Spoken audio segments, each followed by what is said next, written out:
This morning we continue in our new series about Got Questions. Got questions?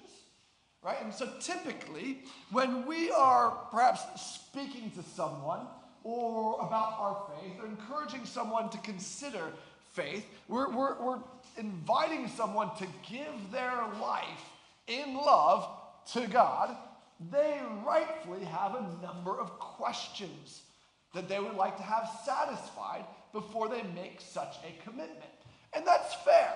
And those could be somewhat simple questions or absurd questions. Can God make a rock so big he can't lift it? Ha ha ha. You know? It could be sort of scientific questions. Well, what about the dinosaurs? It could be sort of philosophical questions. Where did God come from? You know, it could be sort of painful questions. Where was God when this happened? You know? And it could be some sort of social or global tragedy. It could be a personal tragedy. But we have all of these questions that we would like to be answered or satisfied before we give our life in love to God. But have we considered that God already has given his life in love to us, and he also has some questions for us?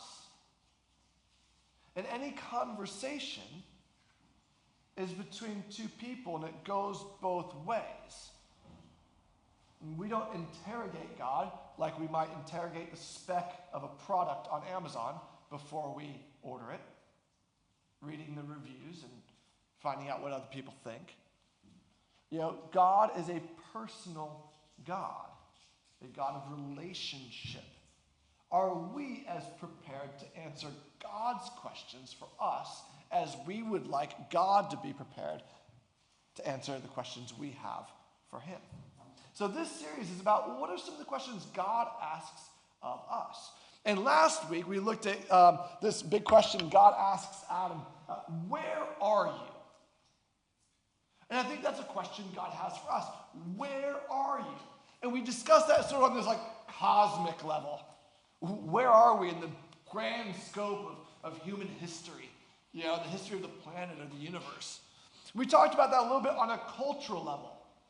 Where are we situated? Where do we live our life? And we might think about what are the values and the assumptions and the beliefs and the actions and where are we culturally? But then we thought, but where are you personally? Where are you personally? What's life like for you? In your stage in life, in your relationship with others, and maybe your satisfaction or lack of satisfaction in life, in your reflection on life, or your anticipations of the future. And then we talked really, where are you in relation to God? You know, is God over there because you know that if he comes right here, it's going to cost you something? Is God over there because you're embarrassed and ashamed? And for him to come close is like, oh man, that's going to expose everything about me that I spend my whole life trying to conceal and cover over. Is God like over there, but you want him to be here, and it's just like that, just out of my reach, but I'm also just afraid of falling out of the boat and into the water. I'm not sure I'd actually walk. Or is God, no, I'm right here. I'm like a happy dog on my back, rub my belly, like, you know, you can do anything, and I just trust you that it's going to be good and I'm going to like it. Yeah, where are you? God's follow-up question. Again, we're looking at Genesis chapter 3, and there's a lot to be said about the first sort of 11 chapters of Genesis that we're not going to get into all of that for this series. We just want to identify some interesting questions that God asks along the way. And of course, this question, where are you, that God asks Adam and Eve, is after they've disobeyed, they've realized they're naked, right? And they're like, you know, understandably so. And they go and they hide. right? They've disobeyed God. They create distance between themselves and God. God comes looking, where are you? And Adam answers. Verse 10 of chapter 3.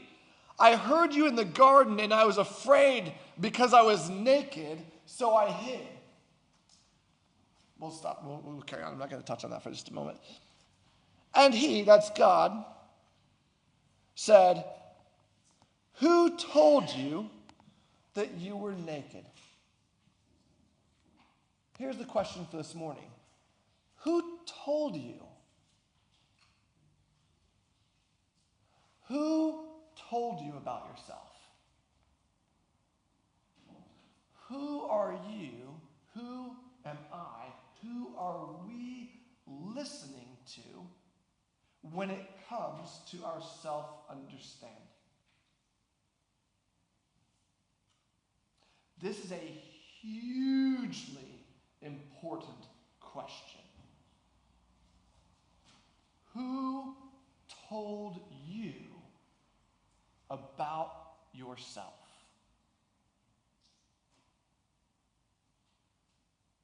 Just take a moment and think about this.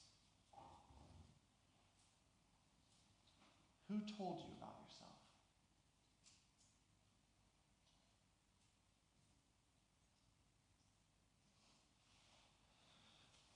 Now, I think there's a lot of different ways of answering this. Sort of similar to the question of where are you? You know, there's a lot of different layers in this. But let's start with the cultural layer. What has the culture that we live in told you about you?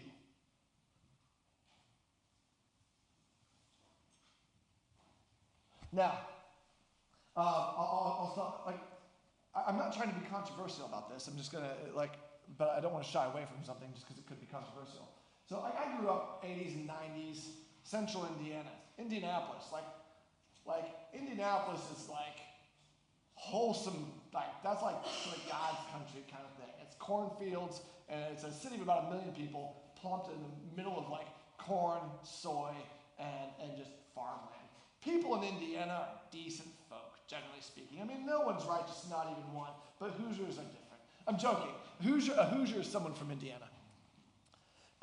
Politically conservative, pretty generally Christian in religious orientation and faith. That might be nominal, that might be authentic, but what I learned from my culture, and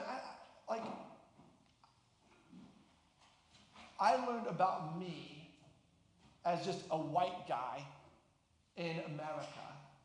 The messages I received from culture was I couldn't jump. White men can't jump. I didn't have rhythm. I couldn't run as fast. Black is beautiful.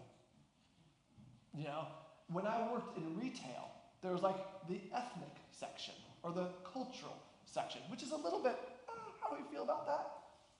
But what I learned in that was I didn't have culture or ethnicity. I didn't have soul. I couldn't dance. There are all kinds of things that, because I was just your run-of-the-mill, basic middle-class white guy, I just didn't have. And I wasn't. I was just plain, vanilla, clear, bland, blah, blah, blah. Now, probably somebody who wasn't me, or, well, even if they were like me, they maybe did or didn't get that same message, even if it was there. Somebody of another ethnicity or another nationality would have heard other messages as well. You know? And we could say even here in Britain, what does culture, I mean, we've got a lot of different nationalities and ethnicities represented in our congregation. And we probably could all tell a slightly different story about what our culture says about who we are. And some of that might be positive and some of that might be negative.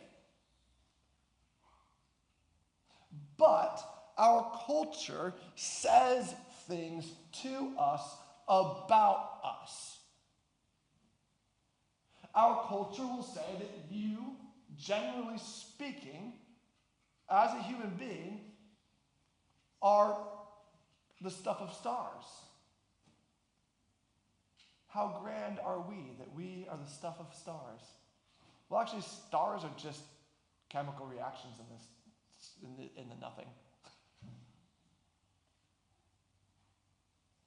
You are a complicated consequence of evolutionary biology. Your thoughts, your feelings, your impulses are very expectable and sort of, what's the word I'm looking for? Casual occurrences. There's nothing particularly special about them, which also means that the love that you feel isn't actually love. It's just a chemical reaction. You have no meaning other than the meaning you figure out and assign to yourself. You will die, and the sum of your life will be your actions in the body and their consequence, irrespective of your intent or anything else like that. And that is it.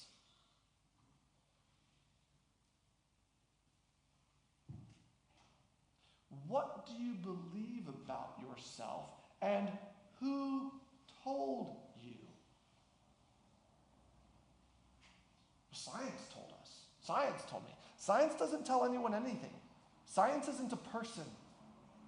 Science is a method. Scientists have told us things. Not science.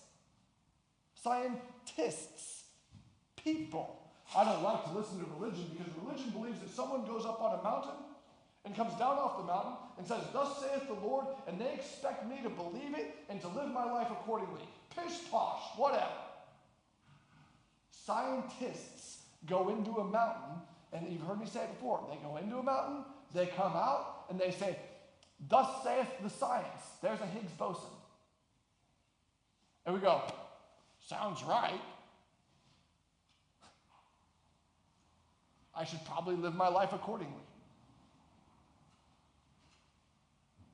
Scientists are the prophets and priests of the God, science, who is an impersonal God,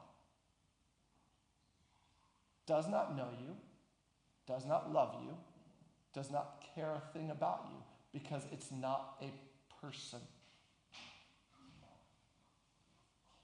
And the prophets and the priests of that religion have told you something about yourself. The question is, do we listen?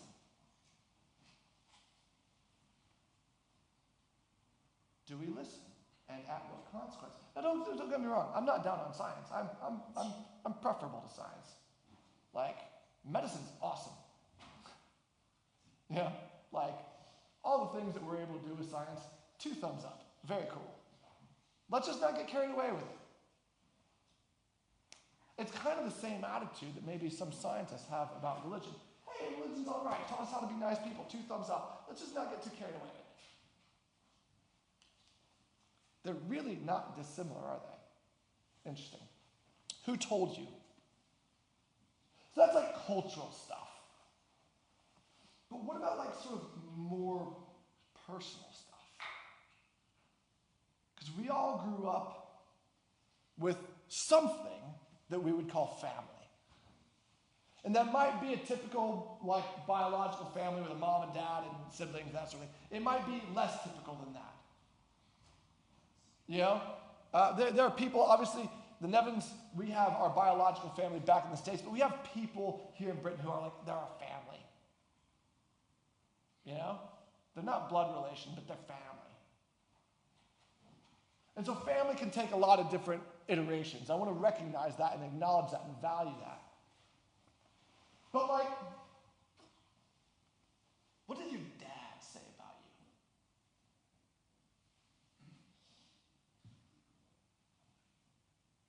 Like I say that self-consciously as dad. What are the things your dad said about you, to you? How did your dad describe you to yourself and to others over and over and over and over and over again? Whether intentionally or not, whether carefully or carelessly.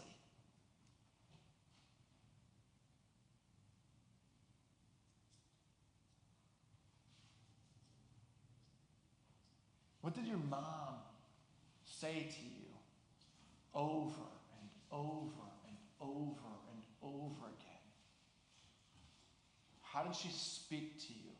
How did she describe you to yourself and to others, whether intentionally or not, whether carefully or carelessly?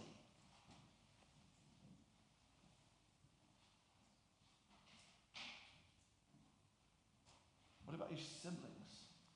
What about that coach?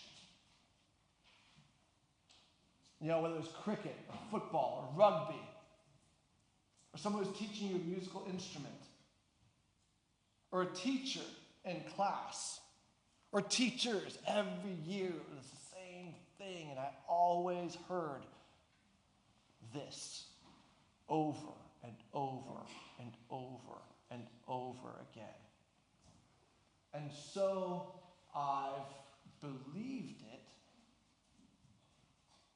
because it was always said. Now, that might be a good thing. Your dad may have said every day before you went to school, I love you, I'm proud of you, have a great day. I was fortunate, my dad did. Like maybe not every day, but certainly most days, and probably so frequently that it was unusual if it didn't, and it didn't faze me if it didn't happen. Because he'd drop me off, or I'd be leaving. Bye, Peter, love you, I'm proud of you, have a great day. That took 2 seconds of his time. I love you, I'm proud of you, have a great day. And you know what I know without a shadow of a doubt? My dad loves me. He's proud of me. And he hopes I enjoy my life. What a flippin' blessing I have. Like, and I say that self-consciously knowing that maybe some of you guys in here don't have that. And man, my heart hurts for that.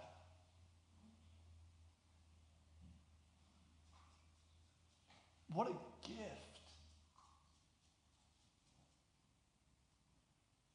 And what a gift that we all have the opportunity to give to somebody else.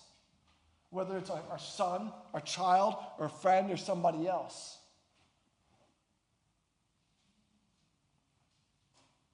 So you may have been blessed with people in your life who just blessed you like that.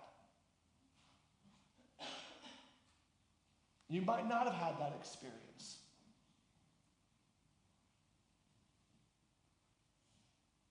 And so your sense of yourself is rooted in being a source of irritation, frustration, and disappointment. If that's you, man, I am sorry. How devastating. It's okay to be devastated by that. It's okay to be devastated by that. Because that is devastating.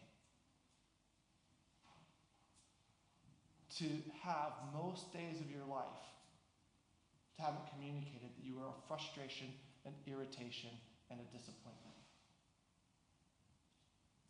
Oh, man.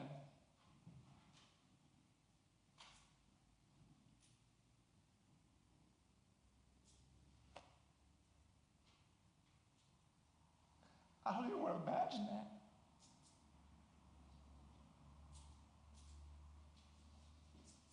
would want to live in that? Who would want to live like that? I think I would probably hate everyone and everything if that was my experience. And if that's you, I don't blame you.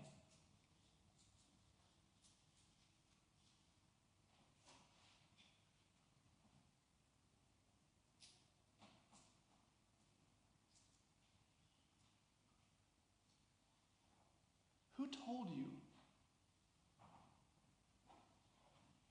Who told you about yourself?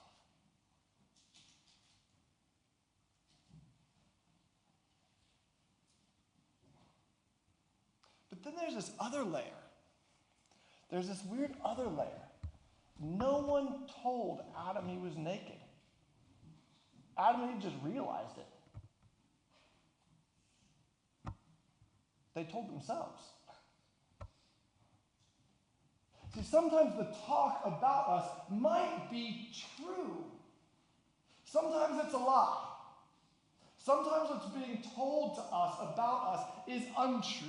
It's a lie, and it's destructive because it's a lie. Sometimes it's true, and the truth can sometimes hurt.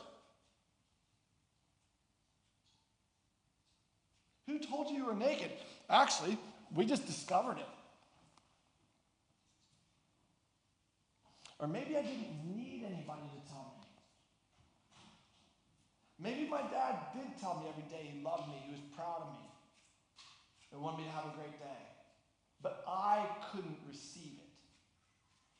I wouldn't believe it because I was telling myself every time I looked in the mirror that I was unlovable, that I was an embarrassment, and I would be miserable. And so it just didn't matter who told you what. Because you were busy telling yourself who you were and why you were. And some of that maybe was true. You looked in the mirror like, go get him, Tiger. You got this. Whatever it happens to be, at the end of the day, who told you? And does God's voice matter? That's, at the end of the day, the fundamental question of all of the people, including yourself, who are telling you about yourself, good or bad, true or false. Does God have a voice in your life? Does God's voice matter? Does God's view matter? Or are you stuck in a cesspool of your own nonsense and the nonsense you live in?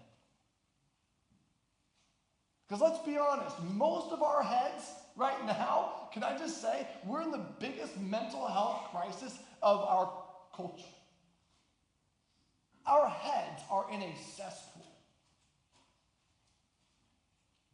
A mess of people telling us who we are, and they're telling us different things. And we can hear some of it, and we can receive some of it, and we reject some of it, and we're stuck in our own head trying to figure out what's what, what's right, what's wrong, what am I going to hold on to, what am I not, well, what do I say about me, because actually I'm a meaningless blob of biomass that has to create my own meaning, so it's down to me to, in an infinity of possibilities, decide who I am.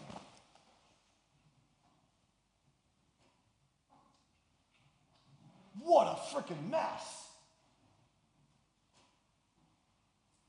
Does God have a voice in that? The answer is yes. And think about Genesis 1. In the chaos of the primeval world, the chaos of the waters, the nonsense, the cesspool, God's voice speaks. And he gives a firm place to stand and air to breathe so that there can be life. God's voice is there to give you a firm place to stand, an air to breathe, so that you can live. What does God say about you? Who told you? Here's what I say. You are my image and likeness in creation. You are my son, my daughter, who I love and in whom I am pleased. You belong to me, and I belong to you, in not some weird possessive way, but in a mutual way. You're broken. You need some fixing. Ooh, hard truth.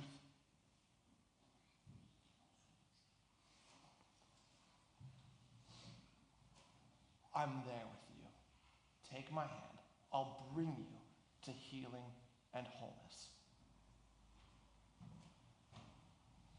I will cover over every shame. I will cleanse every impurity. And everything that's broken will one day be healed.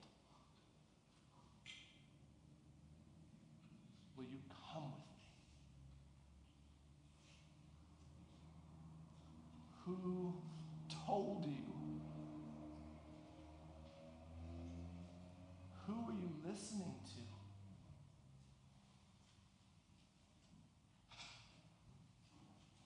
Will you hear the voice of God in all of that chaos, external and internal? And will you receive from him an understanding from yourself that will give you a firm place to stand, air to breathe, and a life to live that then can also be offered to others, so they, with you, can have a firm place to stand, air to breathe, and a life to live. Amen? Let's stand to sing as we prepare for our time of confession.